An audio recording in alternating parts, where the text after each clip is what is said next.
Satish Kumar.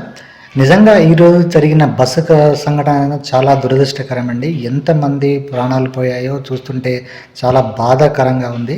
Same ఇదే వి కావేరీ ట్రావెల్స్లో మేము August 23వ తారీఖు హైదరాబాద్ టు రావులపాలెం ట్రావెల్ చేశామండి.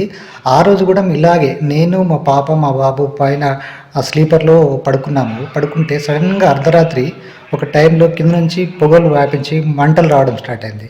నేను తొందరగా అప్రమత్తమై కిందికి దిగి అందరిని లేపి డ్రైవర్ను వెంటనే అప్రమత్తం చేయడం జరిగింది.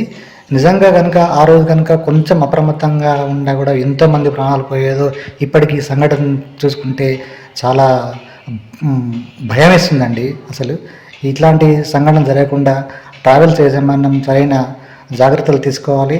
దీంతోపాటు మన ఆర్టీఏ అధికారులు కూడా సరైన తనిఖీలు చేసి సరిగా బస్సులు నడిచే విధంగా చూడాలి. ఇట్లాంటి సంఘటనలు మరీ పునరావృతం కాకుండా చూడాలని కోరుకుంటున్నాను. Thank you very